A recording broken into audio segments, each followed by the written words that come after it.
Hi, this is Dr. Ernesto, and today's video I'm going to explain to you how to become a millionaire as quickly as possible as a new immigrant to the United States of America. Now today I'm reporting from Plaza Botero in Medellin, Colombia. This is a really cool place because they have these huge statues. There's a lot of these here, made by the famous Colombian artist Francisco Botero. Right behind me here, this beautiful building, is the Museo de Historia de Antioquia. So it's the museum dedicated to the history of the city here. Now, when you arrive to the United States, you're gonna have very little. Even if you do have money, it's not gonna count for that much because you need to have credit here. Everything works on credit in the United States. And luckily, because it's the world's reserve currency, there's a lot of access to cheap money here.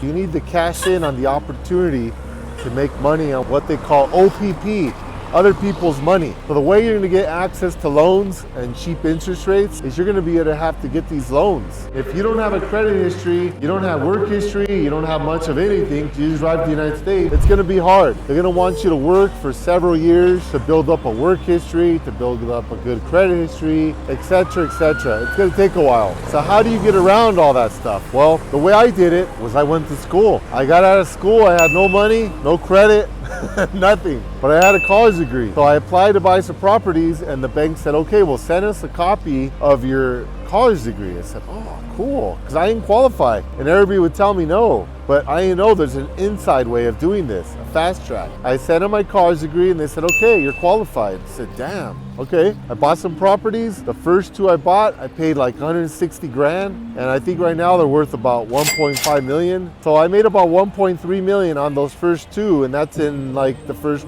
20 years? Not only that, those first two properties, the cash flow was about a negative $1,100 in the beginning, which means, let's say the mortgage on them was like $2,000 a month, and I was making about 900 bucks on rent. So I was paying out of pocket like $1,100. That wasn't fun, but quickly it kept churning, little by little. Every month, almost every 6 months to a year, it would change. I was getting more rent compared to how much I was paying out. Long story short, those two properties now cash flow, that's what they call cash flow, the difference between what I'm paying out in mortgages and how much I'm getting in rent. They're making about $11,000 a month. That's a lot of money. You can live on that. That's how I'm able to travel and do all kinds of stuff. So that's how you get started. You go to school and you get a certificate or you get a college degree. Now some people are like, well, I don't want to go to school I went to school 15 years. That doesn't matter. You don't have to do that. You can go to school for 9 months, become an LVN or a physical therapy assistant or something like that.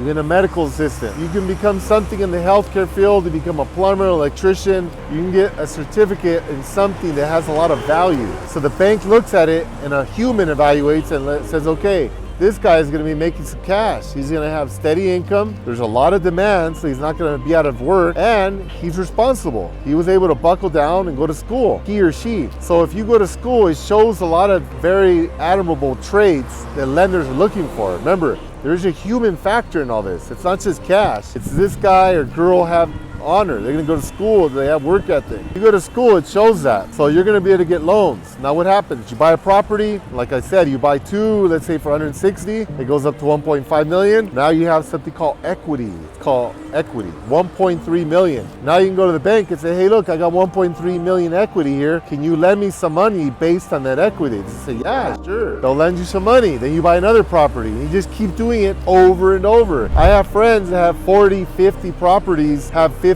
million or more in net worth. Some of them immigrated to the United States. It's that simple. They just did it because they got a college degree. They use that as basically collateral to start their business. So when you're thinking about immigrating to the United States, or if you just immigrated, your number one priority should be get education in something that has value. Don't go get an art degree or a history degree. Nobody wants those. They want STEM, S-T-E-M, science, technology, engineering, math, and even healthcare. Nursing, nursing, and nursing. Nursing is your best investment. Highest rate of return out there right now. You can get a lot of money. There's tons of work in healthcare. They don't give you interviews. You interview them, and they beg you, and they offer you all kinds of stuff. So get a healthcare job if you don't know what to do. Then start buying property and get some money and get over here to Medellin and check out this cool place. Thank you for watching, and from Medellin, Colombia, this is Dr. Ernesto. Thank you and goodbye.